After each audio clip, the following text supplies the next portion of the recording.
오늘 하나님의 말씀 룻기 2장 15절로 19절까지를 통하여 은혜가 소망이 되다라는 제목으로 말씀 나누겠습니다. 은혜가 소망이 되다라는 제목으로 룻기 2장 15절로 19절까지 우리 한 절씩 교독하겠습니다. 제가 먼저 15절 읽겠습니다.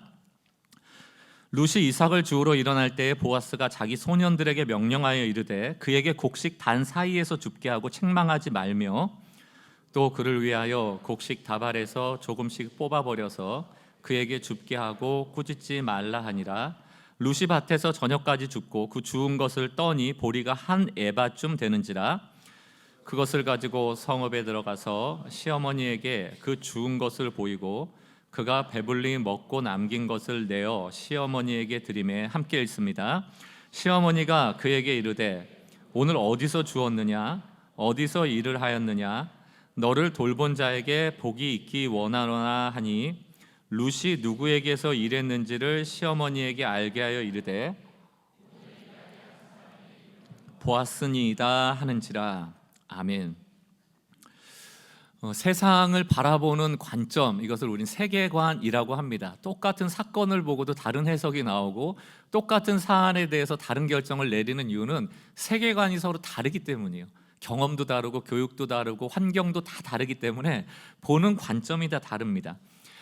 여러 가지로 세계관을 나눌 수 있겠지만 좀 신앙의 관점에서 보면 두 가지로 나눠집니다. 신앙적으로 세계관을 갖는가, 신앙 밖에서 세계관을 갖는가. 복음 안에서 복음의 관점으로 세상을 바라보는가, 복음 밖에서 세상적인 관점으로 세상을 바라보는가. 이 두 가지가 있죠. 먼저 세상적인 세계관은 아주 단순합니다. 근본적으로 철학이라든가 다른 종교에서 가지고 있는 종교관은 기본적으로 죽음을 극복하지 못하는 세계관이에요. 다시 말하면 죽으면 끝입니다. 죽으면 끝이에요. 어떤 미국 영화배우 같아요. 그 인터뷰를 하다가 질문자가 이런 질문을 합니다. 당신은 죽음에 대해서 어떻게 생각하냐, 죽음 이후에 대해서 어떻게 생각하냐 이랬더니만 이 배우가 이런 대답을 합니다. 참 공감이 됐거든요. 우리의 DNA로는 죽음에 대해서, 죽음 이후에 대해서 알 수 없다. 우리의 영역 밖이라는 얘기죠. 대단히 지혜로운 답입니다. 여러분, 태어날 때 기억하고 계시는 분 계세요? 죽을 때를 경험하신 분 있습니까? 죽음 이후를 갔다 오신 분이 계세요? 아무도 없어요. DNA라는 건 창조의 어떤 원리와 같은 것인데 우리의 DNA는 그것을 알 수 있는 방법이 없습니다. 이분이 크리스찬인지 아닌지 저는 모릅니다. 그럼에도 불구하고 신앙적으로도 공감이 되는 얘기다. 왜냐하면 가장 지혜로웠던 지혜자가 적었던 전도서에도 같은 맥락의 성경 구절이 있습니다. 전도서 3장 11절을 세 번역으로 보니까 하나님은 모든 것이 제때에 알맞도록 일어나도록 만드셨다. 우리의 뜻대로 돌아가는 게 아닙니다. 하나님의 뜻에 근거하여 다 돌아가고 있어요. 더욱이 하나님은 사람들에게 과거와 미래를 생각하는 감각을 주셨어요. 후회도 있고 과거에 대해서, 미래에 대해서 불안함도 있고 감각은 있습니다. 그러나 사람은 하나님이 하신 일을 처음부터 끝까지 다 깨닫지는 못하게 하셨다는 거예요. 우리 DNA 안 주셨습니다. 우리가 어떻게 태어났는지, 어떻게 죽을지, 죽은 다음에 어떤지 우린 몰라요. 얼마나 답답합니까? 과거를 뒤엎을 수도 없고 미래에 대해서 예측이라도 하면, 죽음이 어떤지, 죽음 이유가 어떤지 우리가 경험이라도 하고 분명히 알 수 있다면 좀 대응할 수 있는데 못해요. 그러니까 얼마나 답답합니까? 그래서 세상의 세계관을 요약하는 좋은 한 문장이 있습니다. 아주 잘 요약을 했어요. 인간은 결국 삶에 꺾여 패하게 돼 있다. 이게 세상적인 세계관에 함축된 요약된 문장입니다. 우리는 죽음으로부터 벗어날 수 있습니까? 죽으면 다 끝이에요. 우리는 다 죽습니다. 제가 예언하자면 여기 한 50년 지난 다음에 남아있을 사람 아무도 없어요. 그러니까 우리의 삶이 여기 수백억을 갖고 있던, 무슨 빌딩을 갖고 있던, 대단한 성공을 이루었던 50년만 지나면 다 잊혀지는 겁니다. 이구지구 갈 수 없어요. 그런 맥락에서 우리가 살아있는 이 삶은 결국 죽음에 꺾이게 되죠. 이런 걸 원형적 세계관이라고 얘기합니다. 살지만 결국 죽음으로 돌아가는 것. 모든 것이 그래요. 지금 부유한 것 같지만 늘 불안해요. 언제 우리 이 고난이 와서 내 모든 재산을 뺏어갈까? 늘 그러니까 전전긍긍하잖아요. 지금 행복한 것 같은데 이 행복이 언제 끝날까? 이게 순환적 사고거든요. 왜? 우리의 삶은 늘 죽음으로 향해 간다. 이 세계관이 우리 가운데 있는 겁니다. 아니, 어차피 죽을 건데 그러니까 현대인들 마음에 스트레스가 오고 또 미래에 대해서 다 할 수 없으니까 불안하고, 불안한 마음 때문에 우울감이 오고 마음에 병이 오고 내가 통제할 수 없는 일들에 대하여 늘 두려움에 빠지는 것, 그게 현대인의 가장 큰 병 아닙니까? 그러나 기독교적 세계관, 즉 복음 안에서 살아가는 사람들의 생각은 달라야 합니다. 세상의 세계관이 죽으면 끝이야, 결국 우리는 잘못되는 쪽으로만 갈 거야 라고 우리를 밀어붙인다면 기독교의 세계관은 모든 순간에 소망이 있다는 거예요. 그게 복음 안에서 우리의 고백이 돼야 됩니다. 삶에서 시작해서 죽음으로 끝나고, 번영과 풍요가 결국 빈곤으로 끝나고, 행복한 순간도 곧 고난으로 바뀔 거야, 이런 순환적 고리에서 살아가는 것이 아니고 복음 안에서는 항상 일어설 수 있다라는 소망이 있다는 얘기입니다. 이런 세계관을 알파벳 J, 쓸 때는 이쪽부터 쓰지만 방향을 이쪽부터 한다면 하강곡선이 있지만 결국 상승곡선이 온다는 거, 그림 하나 보여드릴게요. 세상적 세계관은 원형이에요. 삶은 결국 죽음으로 끝나, 행복은 결국 역경으로 끝나, 풍요는 곧 빈곤으로 끝나. 그러니까 늘 불안하죠, 잘못될까 봐. 그러나 제2곡선은 다릅니다. 하강하는 일이 있더라도, 죽음이 올지라도 부활한다는 거예요. 이게 복음 안에서의 신앙이거든요. 원형적 세계관을 갖고 있는 사람들이었던 헬라 사람들, 그때 예수님 오셨잖아요. 그 사람들의 철학 안에도 죽으면 끝이에요. 인간은 죽음을 극복할 수 없습니다. 그래서 항상 성속을 구분하죠. 거룩한 것과 거룩하지 않은 것. 인간은 거룩하지 않아, 유한해, 죽어, 끝이야. 그런데 신은 그렇지 않아. 그래서 신을 늘 붙잡고 살아야 돼, 이런 거란 말이죠. 그때 예수님이 오셨고 예수님을 향하여 하나님이라고 얘기하니까, 아니 어떻게 하나님이 사람이 돼? 하나님은 성, 거룩하고 인간은 속, 더러운데 안 믿는 거예요. 받아들일 수가 없는 거예요. 그래서 가현설이 나온다니까요. 하나님이 오시긴 오셨는데 인간의 모습처럼 왔다. 인간으로 온 게 아니고 가현, 가짜로 보여지기만 한다는 거예요. 사람처럼 보이지만 실제로 사람이 아니라는 얘기입니다. 그게 세상적인 관점이에요. 어떻게 신이 죽어, 이런 거죠. 왜? 죽으면 끝이니까. 신이 죽어버리면 끝이잖아요. 그러나 복음은 뭐라고 얘기하고 있습니까? 예수님의 하강, 인간이 되신 하강, 인간 중에서도 죄인이 된 하강, 죄인이 되어 죽음으로 갔던 하강, 그 하강을 위대한 하강으로 말합니다. 왜? 제2곡선이 있기 때문에 그래요. 하강하지만 올라간다는 얘기입니다. 이게 복음 안에서 우리가 가져야 될 세계관입니다. 하강이 깊어지면 깊어질수록 우리는 이런 생각을 해야 됩니다. 도대체 하나님이 어떤 은혜 주시려고, 하나님이 어떻게 이 하강을 상승으로 바꿔주시려고 이런 때를 주시는가. 믿음의 사람들은 이런 해석이 필요하죠. 요한복음 12장을 보십시오. 새 번역으로 봅니다. 24절. 예수님이 직접 말씀하세요. 내가 진정으로 진정으로 진실로 진실로 너에게 말한다. 밀알 하나가 땅에 떨어져 죽지 않으면 그냥 한 알이에요. 아무 일도 일어나지 않습니다. 그러나 그 한 알이 죽으면 열매를 맺고. 신앙은 죽는 거라니까요. 세상 사람들은 안 죽으려고 발부둥치지만 역설적이게도 신앙은 죽으라고 자꾸 얘기하는 겁니다. 희생하고 헌신하고 손해보라는 얘기를 자꾸 하고 있는 거예요. 그래서 세상에 너무 깊이 물들어 있으면 하나님이 이해가 안 됩니다. 신앙이라는 거 해석이 안 돼요. 신앙으로 내 삶을 해석해야지 세상에서 일어났던 일을 신앙으로 해석하려면 안 되는 거예요. 다르기 때문에 그렇습니다. 25절. 자기의 목숨을 사랑하는 사람은 잃을 것이요. 정말로 갈수록 자기를 사랑하고, 우린 자기를 보호하고 사랑해야 되잖아요.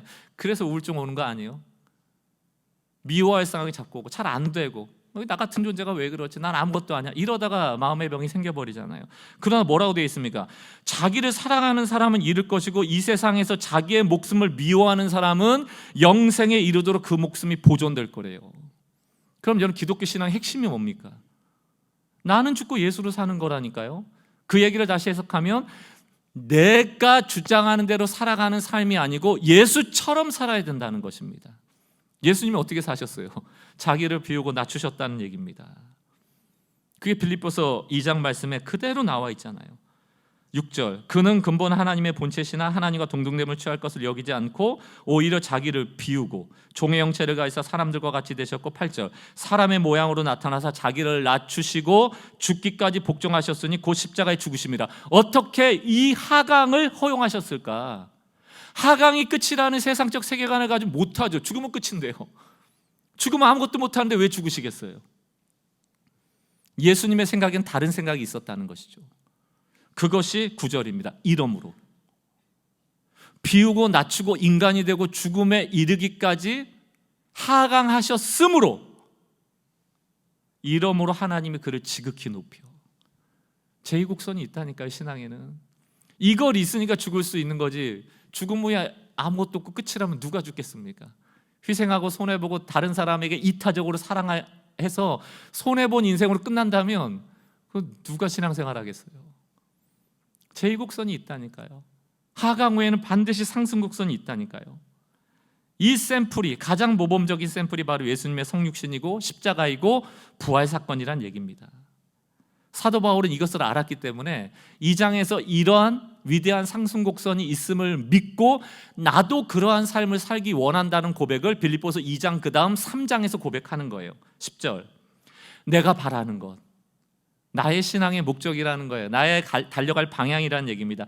내가 바라는 것은 그리스도를 알고 그분의 부활의 능력을 깨닫고, 하강으로 끝나는 것이 아니구나, 하나님이 지극히 높이는 역사가 있구나, 그러므로 나는 부활을 믿고 그의 고난에 동참한다는 얘기입니다.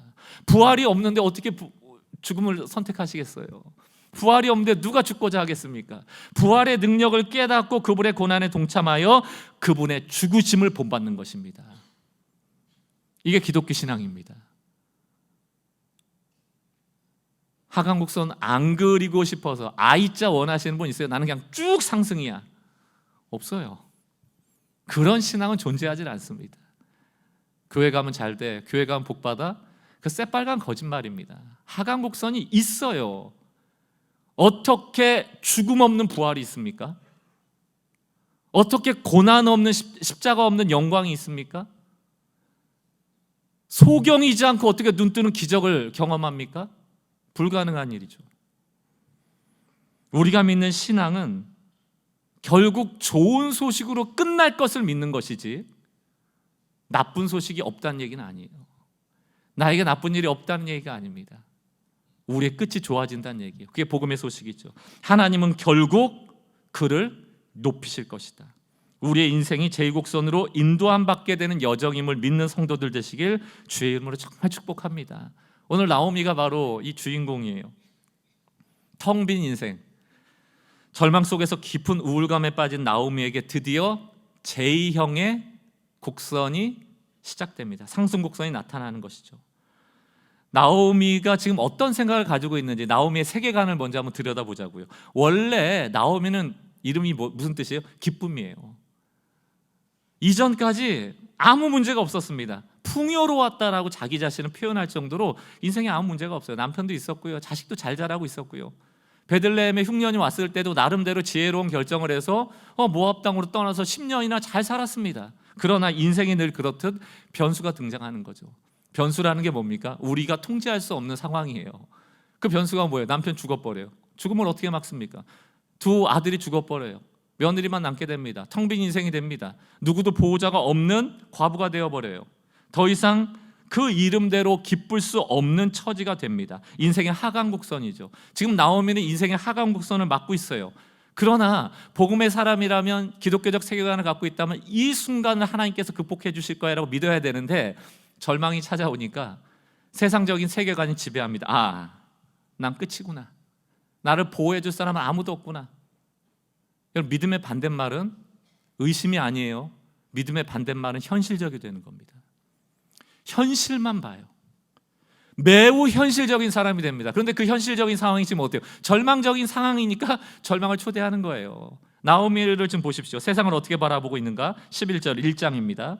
나오미가 이르되 내 딸들아, 며느리한테 하는 얘기 아닙니까? 돌아가라. 너희가 어찌 나와 함께 가려느냐? 내 태중에 너희의 남편 될 아들들이 아직 있느냐? 현실이죠? 없다는 얘기예요. 나 끝이란 얘기예요. 12절 내 딸들아 되돌아가라. 나는 늙었다. 현실이죠. 남편을 두지 못할지라. 현실이죠. 가령 내가 소망이 있다고 말한다든지 오늘 밤에 남편을 두고 아들을 낳는다 할지라도. 13절 너희가 어찌 그들이 자라기까지, 결혼할 성인이 되기까지 어떻게 기다리고 어찌 남편 없이 지내겠냐고 결심하느냐? 다 현실입니다.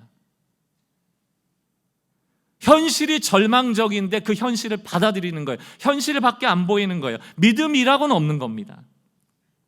계속해서 있습니다. 내 딸들아, 그렇지 아니하니라. 돌아가라는 얘기예요. 여호와의 손이 나를 치셨다. 1장 20절 나오미가 그들에게 이르되 나를 나오미라 부르지 말고 나를 마라라 부르라. 이게 현실 인식이죠. 전능자가 나를 심히 괴롭게 하셨습니다. 21절 내가 풍족하게 나갔던 여호와께서 내게 비어 돌아오게 하셨느니라. 여호와께서 나를 징벌하셨고 전능자가 나를 괴롭게 하셨거든 어찌 나를 기쁨이라 부르느냐. 나는 마라 쓴물이라 괴로운 자라. 이 현실이에요. 이것이 나오미가 가진 자기 인식이고 자기가 처한 상황 인식이고 모든 것이 끝이라는 절망, 어차피 죽을 인생이라는 절망. 그래서 룻기 2장에는요 나오미가 말을 많이 안 합니다. 마음에 병이 생겨서 집안에 콕 들어박혀 있는 사람이 말 많은 거 보셨어요? 말 많으면 안 아픈 거예요. 누가 아픈 거예요? 말이 없어집니다. 그러니까 룻이 먹고 살겠다고 이삭 집으로 갈게요 했더니 딱 한마디 나옵니다. 다녀와. 그 얘기는 뭡니까? 난 끝이야. 그 이삭 몇 달 주워온다고 먹고 살자고 살겠니? 내가 그냥 입에 풀칠이나 하자고 사는 거야? 난 소망 없어. 난 죽을 거야. 그 얘기입니다. 앞서 말씀드린 이 세상의 세계관, 인간은 결국 삶에 패하여 꺾여지게 된다. 그 세계관이 정확히 나오미를 지배하고 있는 것입니다. 그러나 놀랍게도 우리가 잘 알다시피 이 나오미가 이 고통의 순간에도 하나님의 은혜가 있어요, 없어요? 있단 말이죠. 그러나 안 보인다. 안 보인다. 절망의 병이 찾아온 사람들에게는 이 하나님이 함께 하시는 은혜가 넘어져도 결코 완전히 엎드러지지 않는 것은 하나님의 손이 여전히 있는 것인데 이 하나님의 손이 안 보이는 거죠. 베들레헴의 흉년이 끝난 것, 이거 나오미에게 좋은 소식 아닙니까? 게다가 들어갔을 때 추수가 끝났을 때 들어갔어요? 추수 시작할 때 들어갔어요? 추수 시작할 때 들어갔단 말입니다. 밀추수 시작하고 나면 보리추수 끝나고 나면 밀추수 있고 밀추수 끝나고 나면 열매들 추수할 수 있어요. 가장 풍요로운 첫 시점에 들어온 거란 말이죠. 그러나 이 깊은 우울감은 하나님의 은혜가 우리 주변에 있는데 하나도 못 보게 만들어요. 소망의 눈을 뺏어가 버리죠. 더 깊은 절망만을 보게 합니다. 이것이 바로 하나님을 빼고 인생을 바라볼 때 찾아오는 필연적인 결과예요. 그럼 절망 가운데 있는 분들 계실 수 있겠습니다. 하나님 없는 게 아닙니다. 하나님의 손은 늘 우리와 함께하고 있다. 그러나 나오미의 마음은 어떤 마음이에요? 베들레헴의 풍년이 이거 하나님 은혜인데 이게 나랑 무슨 상관이냐는 얘기예요. 나 밭이 있어? 없어. 그저 이삭 몇 털 주워서 살아야 되는데 젓갓 이삭 몇 털 줍는다고 내 인생이 뭘 바뀌겠어? 늘 큰 거 한 방 원하시는 분들 잘 들으셔야 돼요. 이까짓 게 무슨 은혜야? 아닙니다. 그 은혜가 물꼬가 되는 거거든요. 그 은혜를 바라보는 것이 소망이 되어지거든요. 왜 우리에게 신앙이 필요한가? 그 절망의 균열을 일으키는 복음의 빛 한 줄기가 필요하거든요. 오늘 이 설교를 통하여 절망 가운데 있는 분들에게 갑자기 문이 열리면서 환한 빛이 되는 게 아니에요. 균열이 일어나서 그 가운데 복음의 빛 한 줄기가 들어가는 겁니다. 빛은요, 속성이 뭡니까? 작은 한 줄기만 들어가도 밝아져요. 나오미에게 이 절망이 소망으로 바뀌어지는 놀라운 은혜의 빛 한 줄기가 들어가거든요. 은혜의 이야기를 듣게 돼요. 그 은혜의 이야기가 오늘 본문의 이야기입니다. 자, 어떤 하나님의 은혜의 이야기가 나오미에게 들려지게 되는지 다시 한번 룻과 보아스의 장면으로 돌아가 보겠습니다. 은혜의 속성을 먼저 기억하세요. 은혜의 속성은 내가 기도한 만큼만 오는 게 아니에요. 내가 원하는 만큼만 오는 게 아니고 항상 과분하다, 넘친다는 얘기입니다. 밭에서 이삭을 주울 수 있게 되었던 것도 은혜, 우연히 보아스가 밭으로 온 것도 은혜, 보아스가 룻을 알아본 것도 은혜, 룻이 했던 선행을 알았던 것도 은혜고요. 게다가 보아스의 식탁으로 오게 해서 먹고 배부르며 남게 한 것도 은혜입니다. 룻기 2장의 앞선 내용은 지금 룻의 인생에 하강곡선을 그리다 상승곡선으로 올라가는 대반전이 일어나는 장면이에요. 그러나 이 은혜가 누구에게는 아직 없죠? 나오미에게는 없어요. 이 과분한 룻에게 베풀어진 은혜가 앞장에서 끝나는 게 아닙니다. 지금 보아스의 식탁에서 배불리 먹었죠.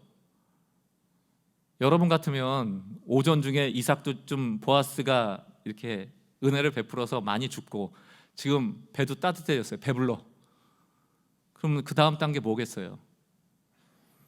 저라면 집에 갈 것 같은데 남긴 음식 시어머니도 좀 드리고 좀 어느 정도 주었으니까 갈 것 같은데 이게 룻이 대단한 여자라니까요. 오늘 본문 2장 15절 전반절을 보세요. 룻이 이삭을 주우러 일어날 때, 요 14절까지가 뭐였어요? 보아스의 식탁, 배불리 먹은 거예요. 그리고 식사 끝나자마자 또 이삭 주우러 가는 거예요. 너무 대단한 여자예요. 우리같이 게으른 사람은 됐다, 이제 집에 가자 할 텐데 안 가요. 게다가 이거 좀 영리하다 하는 사람들은 이거 장꽤 부릴 수 있거든. 보아스가 날 아네, 날 좋아하는 것 같은데 보아스 좀 이용해 볼까? 이미 받은 은혜에 도취된 분들이 계세요. 교회 안에서 많이 봅니다. 특히 이제 목사들이 큰 문제인데, 조금만 유력한 사람 나타나면 그냥 좋아. 그리고 찾아가가지고 하나님의 영광을 위하여, 하나님의 교회를 위하여 이용해 먹으려고 그러거든요. 이용당하신 분 많이 계실걸요. 그렇게 사람 이용하고 사람 의존하다가 교회 망하는 겁니다. 신앙 꺼지는 거고. 사람 자꾸 바라보지 마세요. 하나님이 은혜 통로 삼는 거지, 그 사람이 은혜의 소스, 근원이 아닙니다. 그러나 은혜에 도취되면 보아스 붙잡으면 나 살 것 같아, 이렇게 된다니까요. 보아스 붙잡으면 안 되고요, 보아스 이면에 역사하신 하나님 붙잡아야 되죠. 룻은 이것을 알았는지 모르는지 제가 알 수는 없지만 다시 밭으로 일하러 갑니다. 다시 말하면 보아스의 식탁에 머무를 만큼 나는 자격을 갖춘 자가 아닙니다라고 다시 낮은 곳으로 내려가는 것이죠. 또 하나, 나는 보아스를 이용할 마음이 없습니다.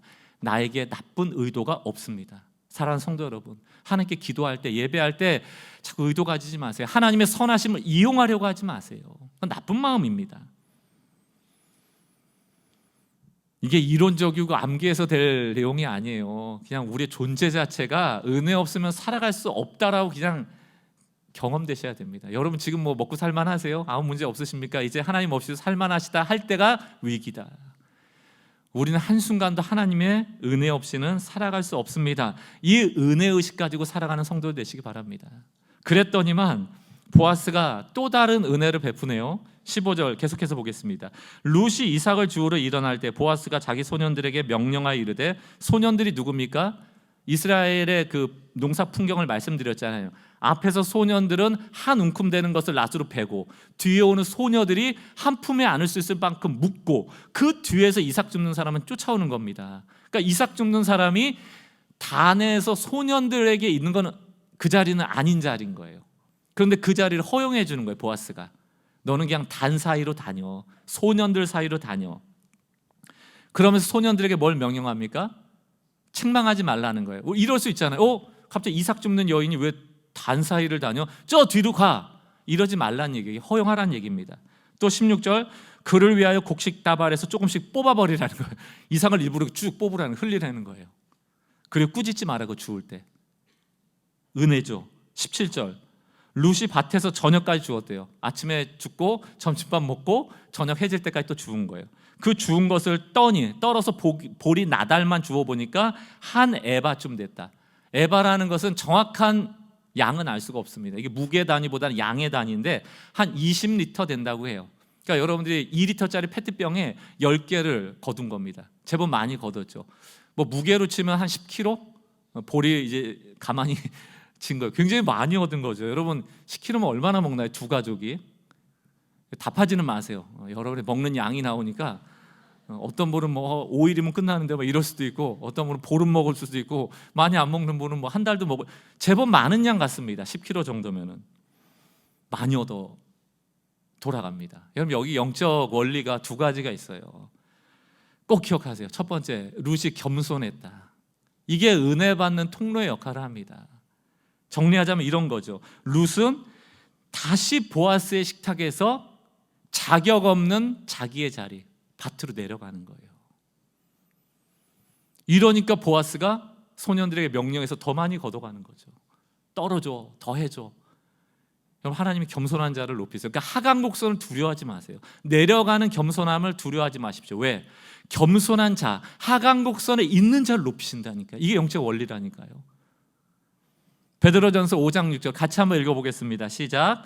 그러므로 하나님의 능하신 손 아래서 겸손하라. 때가 되면 너희를 높이시리라. 제2곡선 보이세요? 겸손하라, 높이시리라. 야고보서 4장 6절도 같이 한번 읽어보겠습니다. 시작. 그러나 더욱 큰 은혜를 주시나니 그러므로 일러스되 하나님이 교만한 자를 물리치시고 겸손한 자에게 은혜를 주신다 하였느니라. 보아스 식탁에 야 내가 잘났나 봐. 모함 여인인데도 보아스가 내가 이뻤나 봐. 뭐 혼자 착각에 빠져가지고 은혜 받을 자격을 갖춘 사람인 양 그렇게 뻐기고 오만한 자를 갖고 은혜 못 받는다.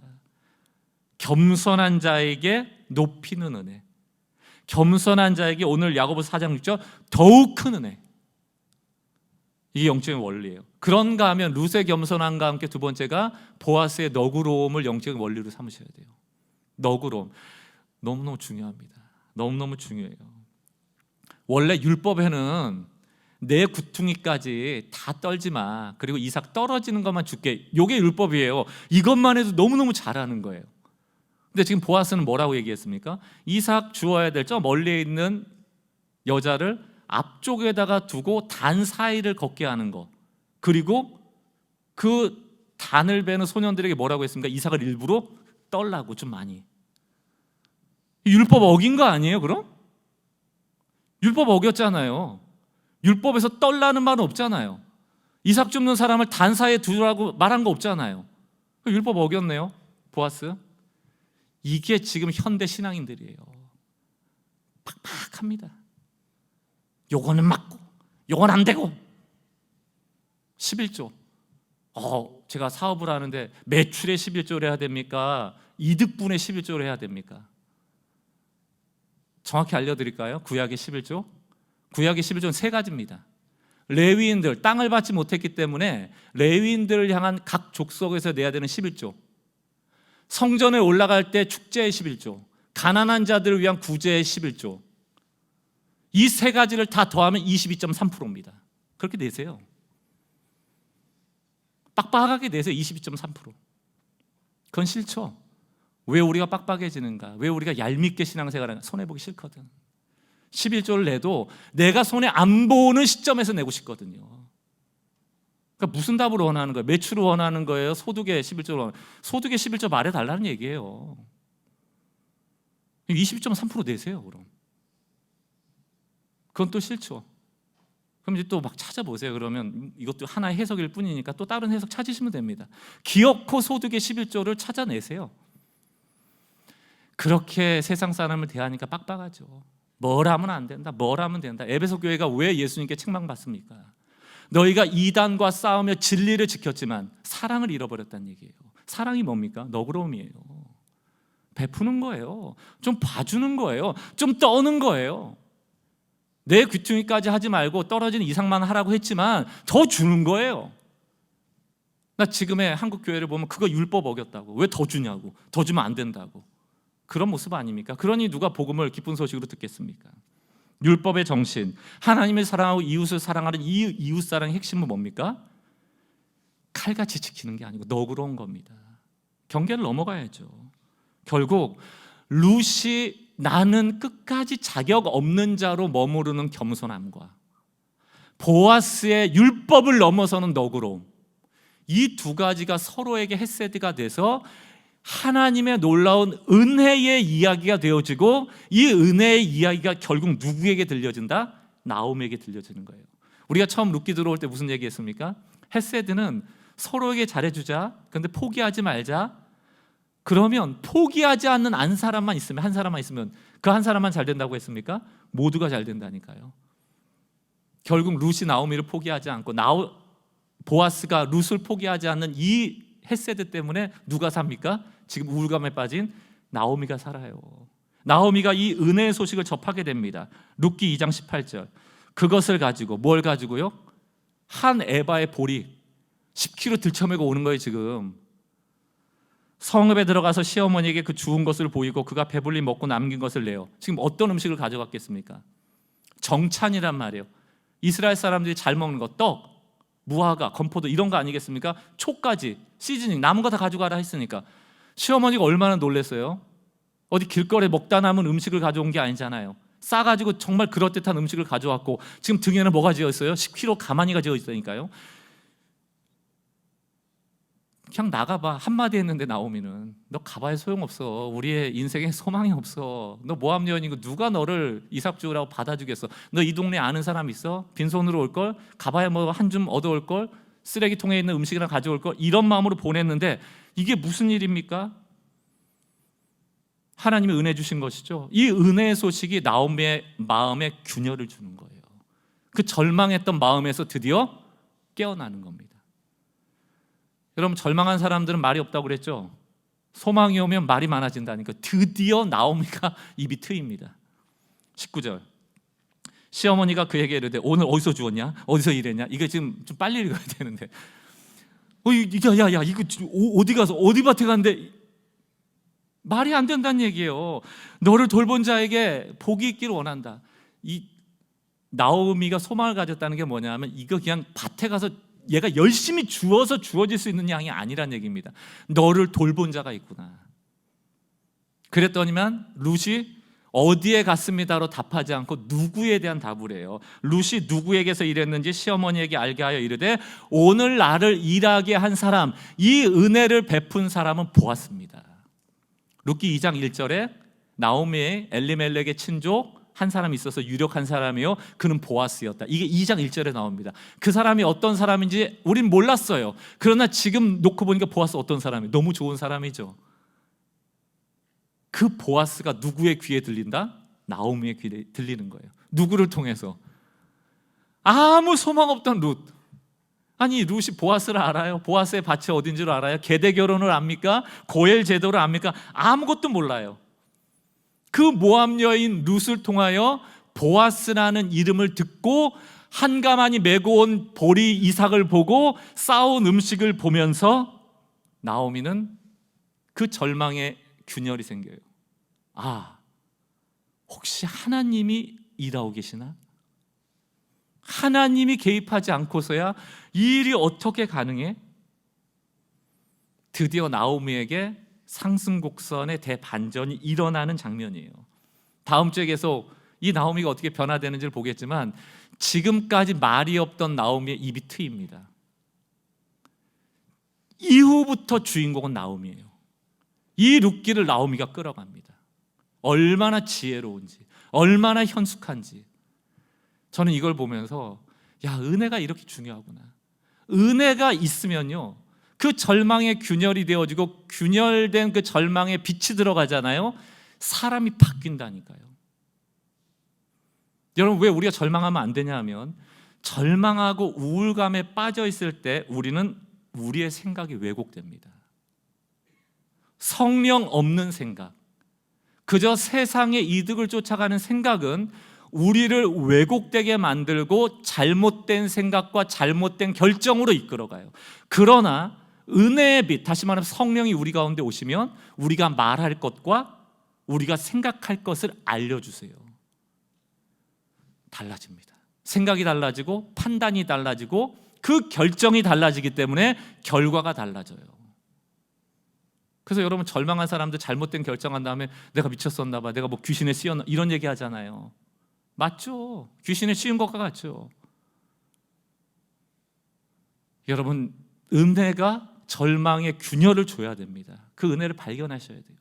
하나님 은혜를 구해야 됩니다. 결론을 지으면서 여러분들이 꼭 드리고 싶은 문장 하나가 있습니다. 가장 어려운 일은 소망을 품는 일이다. 소망이 그렇게 어려워요. 소망은 안 보이니까. 믿음하고 소망이 같은 말입니다. 믿음, 여러분 여기 핸드폰인데 내가 핸드폰을 믿습니다 안 해요. 그냥 보는 거지. 그러나 안 보이는 것을 믿을 때는 믿음이라고 표현하죠. 소망도 똑같아요. 나한테 보여지면, 내 손에 쥐어지면 소망이라 말하지 않아요. 안 보이기 때문에 소망인 것이거든요. 믿음이 어려워요. 보이지 않는 일 때문에, 보이지 않는 것을 소망하는 것은 너무 어렵습니다. 특별히 절망하고 있을 때.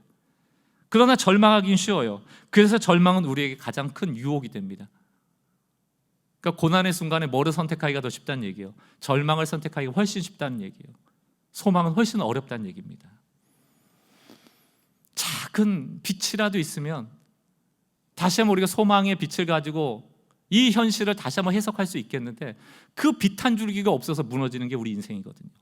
여기에 대표적인 사람이 서울대 교수인 이상묵 교수라는 분입니다. 해양 전문가신데 미국에서 사막에서 뭐 차가 전복이 됐나 봐요. 이 경춘과 어디를 다쳐갖고 하반신 완전 마비입니다. 손 잠깐 움직일 수 있고요, 말할 수 있고. 그래서 휠체어를 차고 다니면서 한국판 스티븐 호킹이다 이런 얘기를 하시고 지금도 연구하고 지금도 교수하고 있어요. 휠체어에서 손가락으로 마우스 조작하고 말해가지고 소통하고 교수직하고 연구도 하고 있습니다. 그분이 쓴 책 제목이 0.1g의 희망이란 책이에요. 새 깃털 한 개 무게 정도 된다 합니다. 0.1g. 우리가 절망에 빠져서 헤어나지 못하는 게 0.1g의 희망이 없었어요. 그러나 이 0.1g의 희망이라도 오면 그 절망에서 이길 수 있다는 얘기입니다. 그러나 우리 하나님의 희망은 0.1g이 아니죠. 그 무엇과도 비교할 수 없는 큰 소망이 되시는 분이 하나님 아닙니까? 저는 좀 여러분들 새 부류로 좀 오늘 말씀을 정리하고 싶어요. 룻과 같은 사람이 되십시오. 은혜 의식을 날마다 가지고 살아가세요. 높은 곳에 앉지 마시고 늘 낮은 자리에 머물 때 하나님이 우리를 높여주시는 거예요. 두 번째, 보아스와 같은 사람이 되십시오. 너그러운 사람이 되세요. 이런 사람 위에 은혜의 이야기가 들려질 때 여러분만 은혜를 갖고 계시지 말고 절망의 사람, 나오미와 같은 사람에게 가서 좀 너그럽게 여러분의 은혜의 이야기를 나누며 0.1g의 희망을 전달해 보세요. 지금 여러분 주변을 조금만 보시면요, 마음의 병으로 고통하고 있는 분들이 너무 많습니다. 그리고 혹시라도 나오미의 위치에 계신 분이 계시다면 여러분 받은 복을 세워보시고 옆을 잘 돌아보세요. 하나님의 은혜가 있습니다. 나오미에게도 있었거든요. 그런데 안 보였거든요. 우리가 오늘 말씀을 들었다면 한번 눈을 돌아보세요. 하나님의 은혜를 찾아보십시오. 그것이 나의 절망에 균열을 줄 거예요. 오늘 시편 62편 5절, 시편 기자도 마찬가지였습니다. 절망의 순간이었지만 그 하나님이 어떤 분인가를 선포함으로 그 절망의 균열을 내는 거예요. 쉬운 선택하는 거 아닙니다. 신앙은 저항하는 거거든요. 쉬운 선택은 절망이지만, 어려운 선택은 소망이지만 소망을 붙잡아야 돼요. 시편 62편 5절 말씀 같이 한번 읽어보겠습니다. 시작. 나의 영혼아 잠잠히 하나님만 바라라. 물은 나의 소망이 그로부터 나온. 함부로 절망을 초대하지 마라. 함부로 절망을 초대하지 마라. 쉬운 선택하지 마라. 잠잠히 멈추고 문제를 바라보던 시선을 하나님께 돌리고 모든 소망, 다시 말하면 나의 문제를 해결할 답 아닙니까? 나에겐 답이 없으니 하나님이 답이십니다. 하나님이 구원이십니다. 이 구원을 소망으로 다시 바꾼 거거든요. 하나님이 나의 소망이십니다 를 고백하라는 거예요. 나의 영혼아 잠잠히 하나님을 바라라. 하나님은 너의 답이시다. 너의 구원이시다.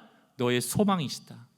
한 주간 나오미와 같은 인생길을 걷고 계시는 분이 계시다면 이 고백을 날마다 함을 통하여 함부로 절망에 내버려 두지 마시고 나의 소망 되시는 하나님을 붙잡고 내 절망에 균열 내는 한 주간이 되시길 주의 이름으로 축원합니다.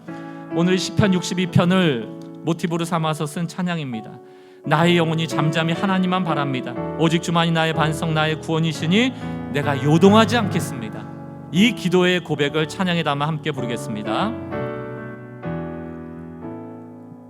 나의 영혼이 잠잠히 나의 영혼이 잠잠히 하나님만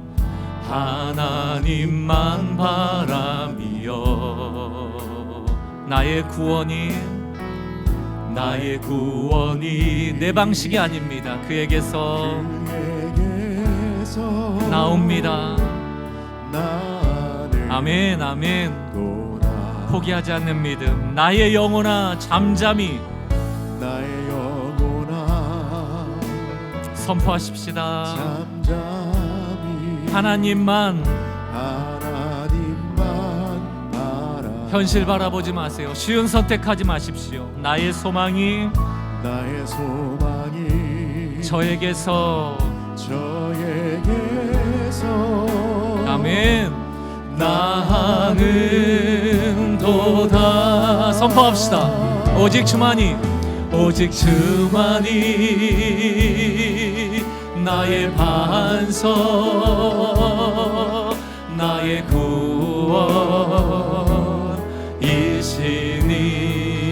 아멘. 오직 주만이 나의 산성,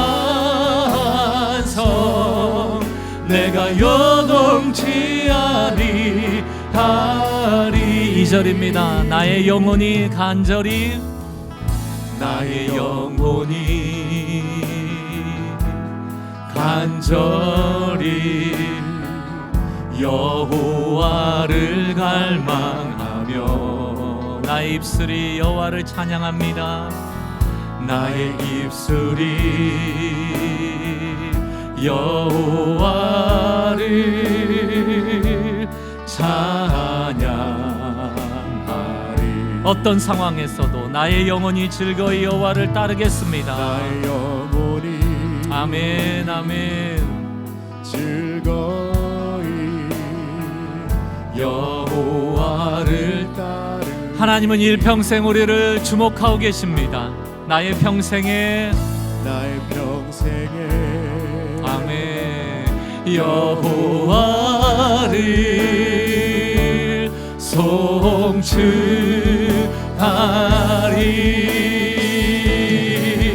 오직 주만이 나의 반석, 나의 구원이시니.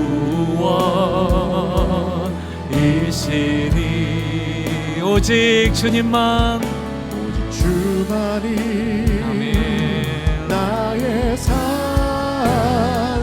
아멘. 내가 흔들리지 않겠습니다.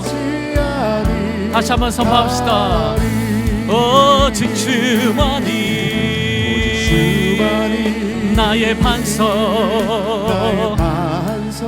나의 구원, 아멘. 오직 주만이 내가 피할 높은 산성, 내가 요동치 아니하. 내 영혼에게 선포합니다. 기도를 쉬지 마라. 기도를 쉬지 마라. 찬양을 멈추지 마라. 하나님이 너를 주목하고 있다. 예배에 집중하라. 말씀을 붙잡아라. 하나님을 만나면 끝난 것이라. 가는 길 멈추지 마라. 가는 길 멈추. 믿음의 길을 걸어갑니다. 소망의 길을 걸어갑니다. 하나님이 너를 주목하고 있다. 의심을 하지 마라. 절대 포기하지. 하나님을 믿으며, 하나님을 믿으면 끝난 것이다. 아멘. 하나님, 같이 한번 기도하겠습니다.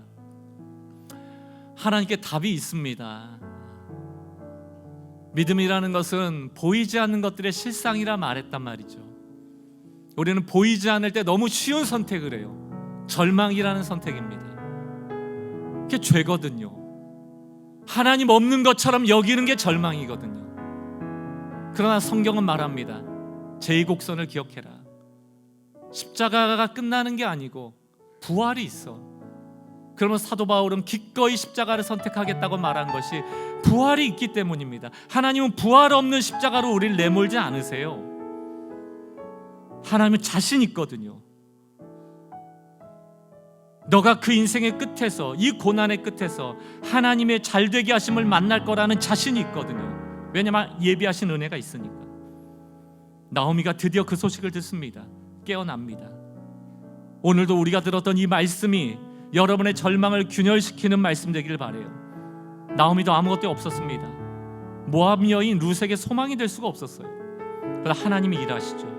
우연을 가장하여, 때마침을 가장하여 보아스를 통하 일하십니다. 나오미와 같은 텅 빈 인생이 계세요? 오늘의 이 말씀을 들으십시오. 믿으십시오. 룻과 같은 분이 계십니까? 겸손하십시오. 잘되게 하실 때 하나님의 선하심을 이용하고 사람 의지하지 마세요.